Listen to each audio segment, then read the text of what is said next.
guys some Smite, and I'll be doing a build guide on Zhong Kui. Zhong Kui. Okay, so I'll just use default skin. Blah, blah, blah. Okay, anytime. My cat is sitting behind me, and it is licking itself. Okay, so I'll just build myself up, and I'll tell you what order you should probably get your skills in. Minions have spawned. Okay, so 12, 13, 14, 15, 16, 17, 18, 19, 20. So if you're playing Conquest, the first skill that you would want to get would probably be your, your 1. And then you get your 2. But now that, once you get to level 3, 2 becomes your priority. Then 1, 2, 1. Once you get them both up to 3, you can get, your, what's it called? Scroll. And, you know, just upgrade your ult whenever you can.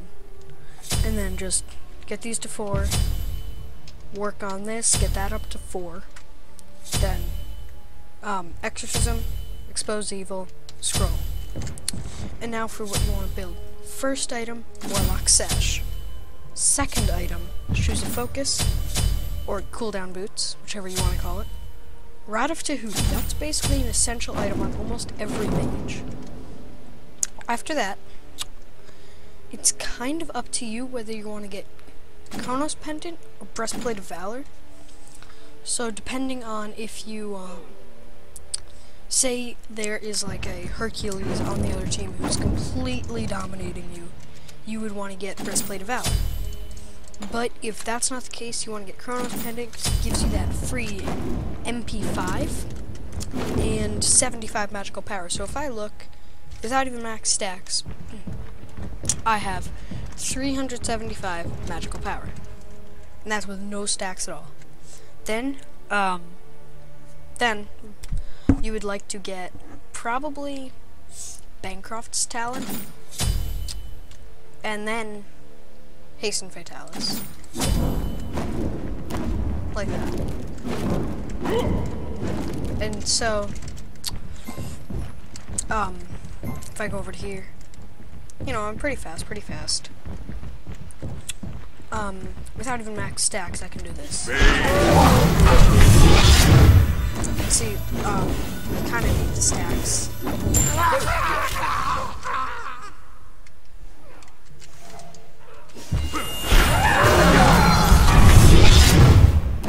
See, I mean, it's kind of weak without the stacks, but I will get back to you when I have the stacks. Oh, so while I was building these stacks, I forgot to mention, you might want to let your scroll kind of sit there for a couple seconds because it does damage over time. And then again, it's deep. Like this. So once it spawns, I'll show you. Kind of screwed that example up. So give it a couple seconds. Then Exorcism. Yeah, that's pretty much it. And cut back to you with max stacks. Okay, so now that I have max stacks, I will go over combos and actually another build for Zhong Kui. So, if you kind of want to go tanky Zhong Kui, and it gets you a little bit more magical power, you still get Shoes of Focus and Rod of Tahuti. But instead of getting Chronos Pendant 4th item, you get Ethereal Staff, and then Chronos Pendant, and your final item, Bancroft's Talon. And now look, he's more magical power than he did before. 690 for this build. If I sell this and get Hastened Fatalis, only 575, so that's a big difference. And I was using max stacks on both.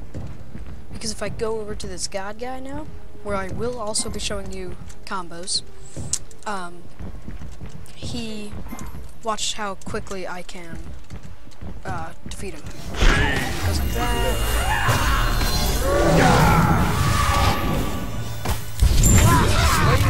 And if you notice there, I used my 3 as a finishing skill.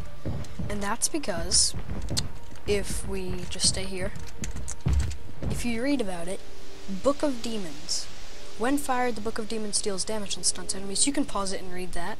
But basically what matters is if you stun an enemy marked with Expose Evil, which is the first skill, Book of Demons will will stun it for 2 times longer. So that would be about 2 seconds, or if you want to be really technical, 1.8. But, also what happens, the Book of Demons, it's that thing that's flying over his left shoulder. And if you can see, it also shoots that green orb. Now, that green orb does 50% of Zhong Kui's basic attack damage. But, if I go over here and I use this skill, you can see the Book of Demons will disappear for the duration of the cooldown. So basically what that means is, don't use Book of Demons if you don't want that 50% basic attack damage. Now if somebody's close to death, and you have no other skills, but 1 basic attack won't defeat them, and they're close to getting away,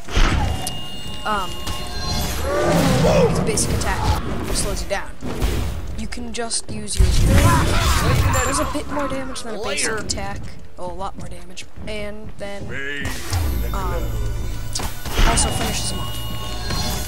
If you're in a tight, sticky situation, then you might also want to use it to stun your enemies. And so, what his passive is, we're going to go over to the minions for this. His passive kind of goes like this. Basically, if you mark your enemies with that, and then use Exorcism, you can, you fill up this demon bag right here. And so, with a full stack of them, you get 2 protections per captured demon. So that would mean I have 100 physical damage and 70 magical damage. Protection. And so, when it's activated, he gains double the protections from Demon Bag.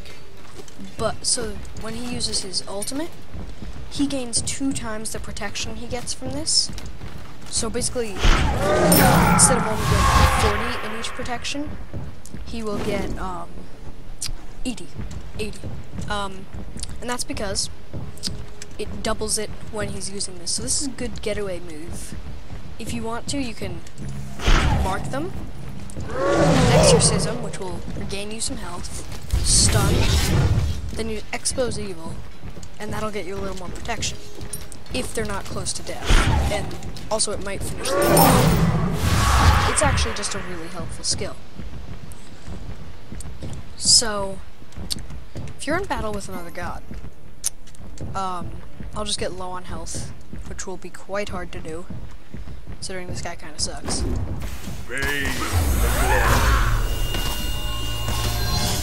Just waiting on some low health. This is good enough.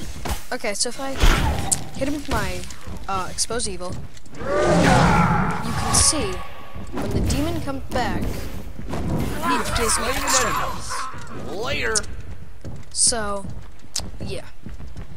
So that's about it. Really, I mean, not much else to say. So, the evil inside him is screaming to get out! So, that's about it. Thanks for watching, and I will see you later. Bye.